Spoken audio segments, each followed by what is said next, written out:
Assalamualaikum warahmatullahi wabarakatuh. Kembali lagi di channel Hadis Cibeet. Di video kali ini saya akan melanjutkan kisah yang berjudul Nafsu Birahi Berujung Maut. Cerita ini ditulis oleh Mamah Ranggi. Jika kalian belum nonton part sebelumnya, baiknya tonton dulu agar nyambung dengan alur ceritanya. Jika kalian ingin membacanya secara langsung, nanti saya kasih linknya di deskripsi. Dan buat kalian yang belum subscribe ke channel ini, mari bantu klik tombol subscribe-nya dan nyalakan lonceng notifikasinya agar kalian tidak ketinggalan cerita terbaru dari channel ini. Dan kalau kalian suka dengan cerita yang saya bagikan, silahkan klik tombol like-nya dan bantu share video ini sebanyak-banyaknya. Agar kalian tidak penasaran, yuk langsung aja kita mulai ceritanya.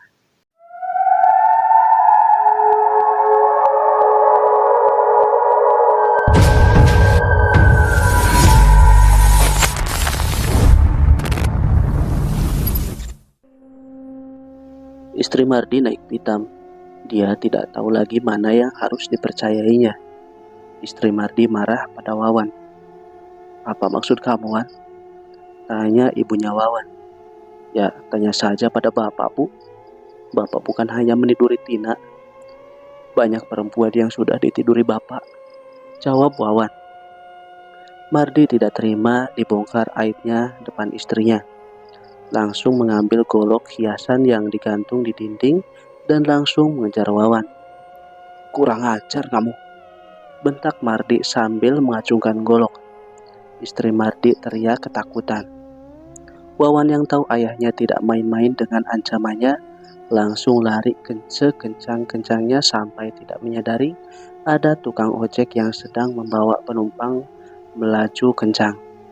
Dalam tikungan pertigaan, Wawan berlari dan menghantam motor yang sedang ngebut. Kecelakaan tidak dapat dihindari.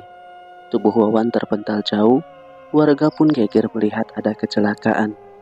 Orang tua Mardi sangat syok melihat Wawan terkapar dan hanya ditonton warga dan tidak dibawa ke rumah sakit. Akhirnya Wawan dilarikan ke rumah sakit. Namun sayangnya nyawanya tidak bisa diselamatkan karena benturan di kepala yang sangat keras dan banyak mengeluarkan darah. Istri Mardi langsung pingsan mendengar anak kesayangannya telah tiada. Tina sangat ketakutan langsung memilih pulang ke rumah orang tuanya. Tina pulang ke rumah dengan harapan bisa mendapatkan perlindungan dan bisa cerita apa yang menimpanya pada ibunya. Tapi orang tua Tina sudah diberdaya oleh pemikiran yang tidak masuk akal. Kehadiran Tina justru membuat kekhawatiran ibunya. "Kamu kenapa pulang ke sini, Dok? Pak Mardi sudah pesan. Kamu pulangnya nanti kalau sudah habis bulan Sapar." "Kenapa pulang?" tanya ibunya. "Aku sudah tidak betah, Bu," jawab Tina berbohong. "Ya sudah, nanti ibu yang tanya pada Pak Mardi," ucap ibunya Tina. Keesokan harinya seperti biasa, ibunya Tina berjualan. Menjelang sore ibunya Tina pulang dan langsung memaki Tina. "Tina, sini kamu. Benar kata Pak Mardi, kamu anak pembawa sial. Hari ini dagangan ibu tidak laku. Dan semua gara-gara kamu, Tina. Aku dengar anak Pak Mardi juga meninggal gara-gara kamu, Tina," bentak ibunya Tina. Tina tidak berani menjawab. Dia hanya menangis dan meratapi nasibnya. Orang tua Tina dan kakaknya sangat acuh dengan kehadiran dirinya. Tina mulai menulis surat untuk sahabatnya Marfuah. "Sahabatku, aku sudah tidak tahan lagi hidup di dunia ini. Aku hamil, Mar. Aku tidak tahu ini anak siapa, karena yang menyentuhku adalah Mardi dan Wawan. Mar, Wawan meninggal dalam kecelakaan, dan itu semua karena ketakutan pada Mardi. Wawan membongkar semua perbuatan ayahnya, dan ayahnya sangat marah sehingga Wawan lari. Aku sekarang pulang ke rumah, tapi ibuku, ayahku, kakakku sangat cuek. Mereka mengatakan aku anak sial karena jualan ibuku tidak laku lagi, Mar. Aku tidak sanggup menanggung penderitaan ini sendirian. Aku cuma minta satu saja, Mar. Doakan aku selalu jika aku sudah mati. Aku sayang kamu, sahabatku. Selamat tinggal, sahabatmu, Tina.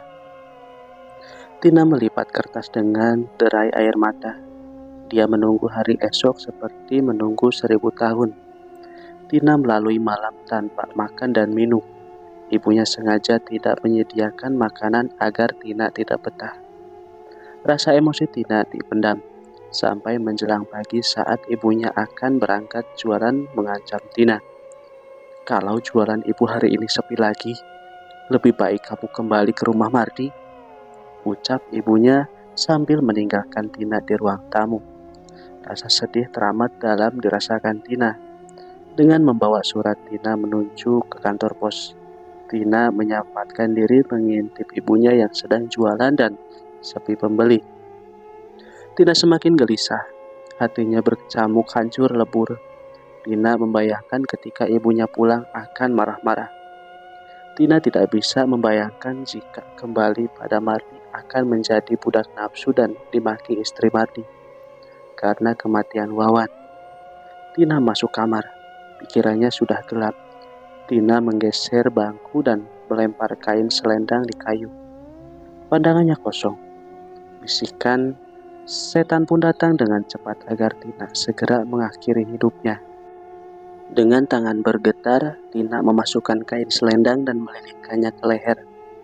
Kakinya gemetar. Tina diam sejenak apakah perlu bunuh diri atau tidak. Matanya terus mengalirkan air mata. Mulutnya terus memanggil nama Allah. Ya Robi, ampuni aku ya Rob, ucap Tina lirih. Tangan Tina mulai gemetar, kakinya mulai lemas. Tubuh Tina lemah karena belum makan. Akhirnya Tina pingsan dan lehernya terjerat kain selendang. Saat ibunya Tina pulang membawa segudang kemarahan untuk Tina dan ingin mengusir Tina dari rumah. Ibunya Tina percaya begitu saja kalau Tina anak pembawa sial. Dagangannya selalu saja tidak terjual habis. Saat membuka pintu, ibunya Tina teriak, "Tina, Tina, keluar kamu!" teriak ibunya Tina. Ibunya Tina merasa heran tidak ada jawaban dari Tina. Dia keliling dalam rumah mencari Tina. Apa dia sudah pergi? Bisik hati ibunya Tina. Ibunya Tina melangkah masuk dan membuka pintu. Matanya terbelalak melihat Tina lunglai dengan selendang yang membelilit lehernya. "Ah, tolong, tolong!" teriak ibunya Tina. Tetangga yang mendengar teriakan ibunya Tina langsung datang dan menghampiri rumah Tina. Betapa terkejutnya melihat ibunya Tina menangis histeris dan melihat Tina bergantung dengan kain. Warga membantu menurunkan Tina. Sore itu, semua warga sibuk membantu keluarga Tina. Hari itu juga Tina dimandikan dan dimakamkan di lereng Gunung Selamet. Mardi mendengar Tina meninggal merasa tenang, karena istri Mardi masih penasaran dan berduka atas kepergian Wawan. Istri Mardi rencananya akan bertanya pada Tina apakah benar yang diucapkan Wawan kalau Mardi suaminya itu sudah meniduri Tina. Tapi semua sia-sia dan semua sudah terlambat. Tina sudah pergi. Tidak ada lagi yang akan menyakiti Tina. Tidak ada lagi yang akan mengatakan Tina anak sial. Tina mengakhiri hidupnya tanpa sadar bahwa bunuh diri adalah dosa. Tina sangat kurang ilmu. Hidup Tina sangat tragis. Peristiwa yang dialaminya teramat menyedihkan. Tina adalah korban dari kedua orang tuanya yang kurang ilmu.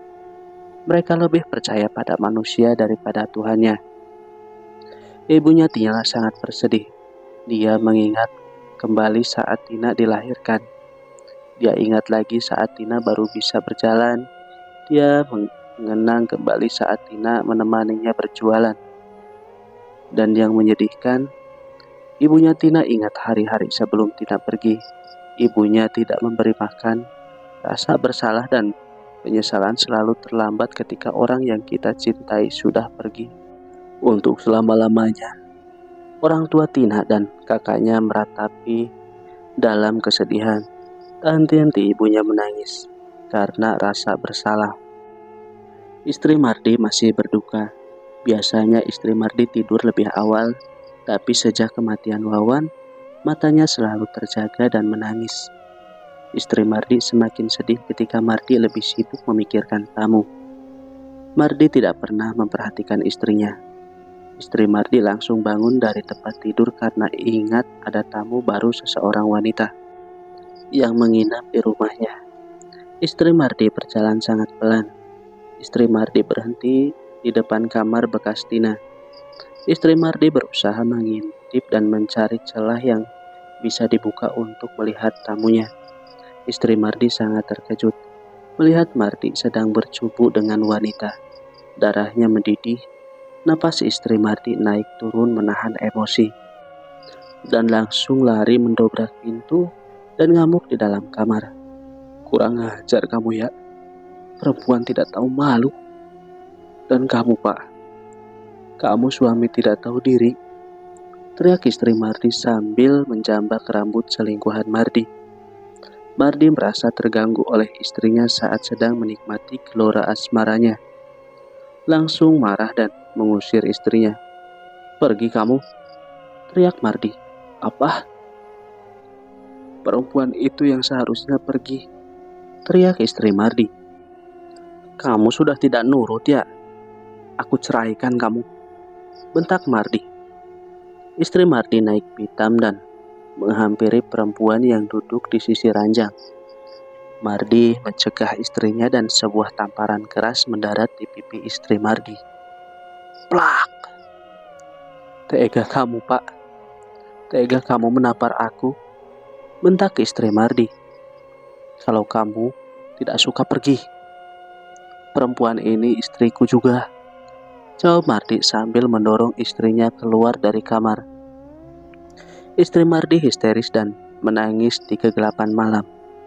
Rumah yang jauh dari tetangga tidak akan bisa mendengar pertengkaran dan tangisan istri Mardi. Istri Mardi masih berdiri di depan pintu kamar.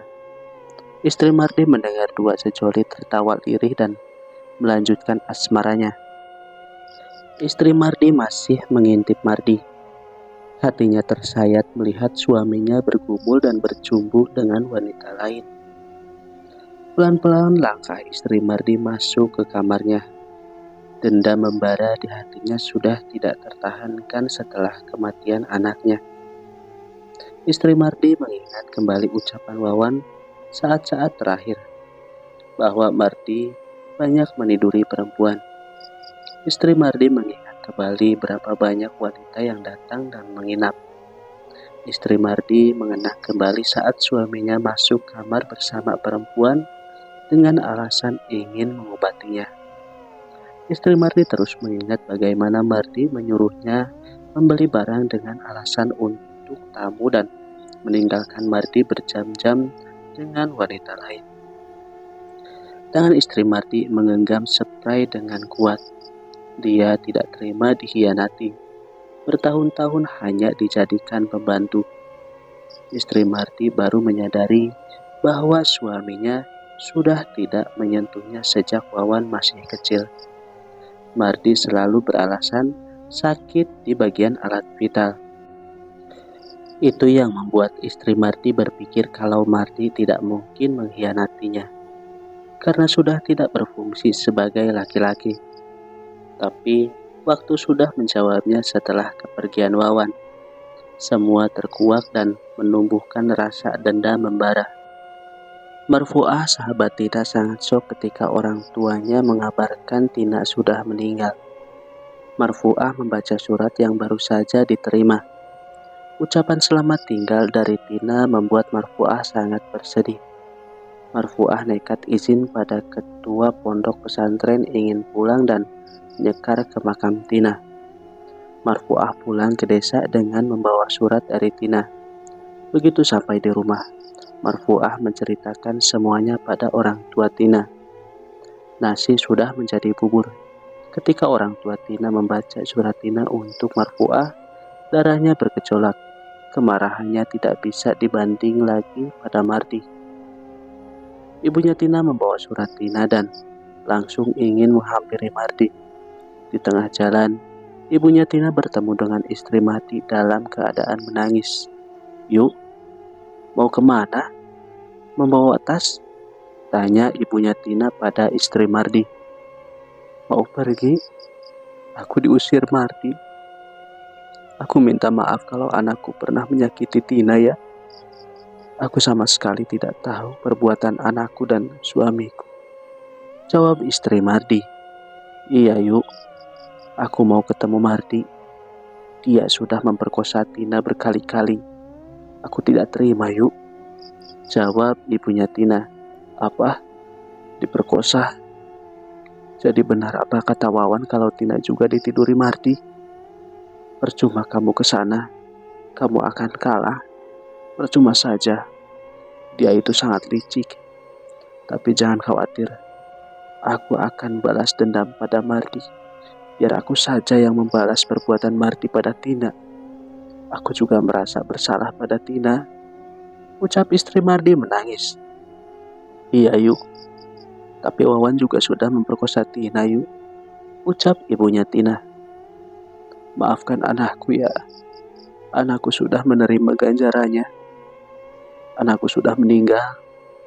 Maafkan anakku," isak tangis istri Mardi pecah. "Jadi kamu mau kemana yuk?" tanya ibunya Tina. "Aku mau ke rumah buleku. Aku berjanji akan membalaskan sakit hati Tina. Aku janji," jawab istri Mardi. Ibunya Tina dan istri Mardi saling berpelukan. Mereka adalah korban dari Mardi. Istri Mardi pergi meninggalkan ibunya Tina. Kepergiannya membawa dendam yang mendalam. Bayangan Mardi bercumbu dengan wanita lain terus bergelayut di matanya. Istri Mardi melangkah mencari mobil elf menuju desa seberang tempat bulenya. Namanya Bule Asni. Bule Asni adalah wanita yang dikenal sebagai paranormal. Mardi yang pernah belajar pada Bule Asni pernah mengkhianatinya. Sampai di tempat Bule Asni, istri Mardi sudah tidak tahan dan menangis di pelukan Bule Asni. "Sudah aku duga kamu pasti akan kembali ke sini, Rita," ucap Bule Asni pada Rita, istri Mardi. "Aku sudah tidak tahan lagi, Li. Aku diceraikan Mardi. Aku tidak mau anakku tahu Mardi sudah mencampakkan aku," jawab Rita pada Bule.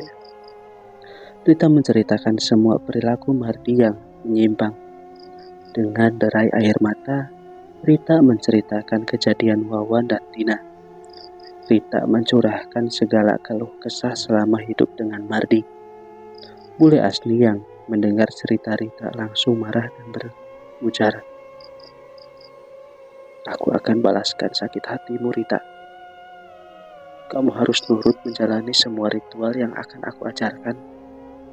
Aku akan buat Mardi ketakutan dan membusuk karena menyakitinya," ucap Bule Asni dengan wajah sangar. "Caranya bagaimana, Le?" tanya Rita. "Kita kembali ke desa itu. Kita ambil kain kafan Tina, tanah kuburan dan rambut Tina," jawab Bule Rini. "Apa? Kain kafan? Untuk apa, Le?" tanya Rita. "Tina sedang mengandung. Tina mati bunuh diri. Akan lebih bagus menggunakan Tina menakuti desa itu dan Mardi. Akan saya buat Tina gentayangan dan menghantui Mardi," jawab Bule. "Terserah, Le. Lilik saja. Aku nurut, Le," jawab Rita. Sore harinya Bule, Asni, dan Rita kembali ke desa dekat lereng gunung. Sampai di desa itu malam hari. Bule Asni dan Rita sudah mempersiapkan cangkul kecil dan linggis. Lereng gunung tempat yang sangat sepi, apalagi di malam hari. Sampai di makam, Tina Bule Asni merapalkan doa. Kuburan yang masih baru dengan bunga di atas pusara Rita yang menemani Bule Asni sudah tidak merasa takut. Dendam membara sudah menyelimuti jiwanya. Rita sangat terkejut ketika melihat pocong kecil bersandar di batu nisan. Bule Asni memberi isyarat agar Rita jangan takut. Jantung Rita berdegup sangat kencang. Suara tangisan perempuan dan bayi bergantian terdengar di telinganya. Makhluk-makhluk halus menyaksikan Bule Asni dan Rita menggali kuburan. Bule Asni sangat tenang dan tidak takut sama sekali. Tapi Rita yang baru pertama mengalami tangan dan kakinya gemetar. Ditambah udara yang sangat dingin menusuk tulang semakin menambah bulu roma terus meremang. Satu persatu Bule Asni mencabut bambu yang menutupi jasad Tina. Bau bangkai menusuk hidung. Bule Asni memberikan gunting pada Rita. Cepat gunting rambutnya, lepaskan tali pocongnya dan gunting pucuk kain pocongnya. Perintah Bule Asni pada Rita. Rita hanya mengangguk sambil menahan napasnya mencium bau bangkai. Tangannya gemetar membuka tali pocong dan menggunting rambut Tina. Suara lengkingan kuntilanak melengking terdengar di telinga mereka.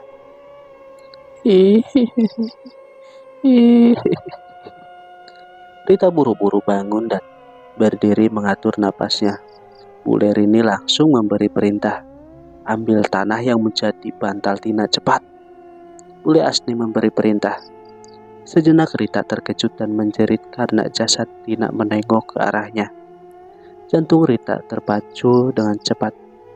Bule, teriak Rita sambil berdiri. Ayo cepat ambil, jangan hiraukan dia. Cepat ambil, bentak Bule Asni. Rita terdiam sesaat, tangannya maju mundur melihat jasad Tina dan berusaha mengambil tanah yang menjadi sandaran kepala Tina. Rita berucap dengan lirih, Tina, maafkan aku. Maafkan aku. Jangan marah, Tina, ucap Rita ketakutan. Rita langsung mengambil satu gumpalan tanah di bawah jasad kepala Tina. Begitu Rita berdiri, pocong di kepala Rita terlihat sangat jelas. Pocong, Le, teriak Rita. Sudah diam, jangan takut. Ada aku di sini, jawab Bule Asni. Bule Asni dan Rita buru-buru memasang bambu menutup jasad Tina dan menutup dengan tanah. Bule Asni dan Rita berlari kecil turun dari lereng gunung mencari tukang ojek.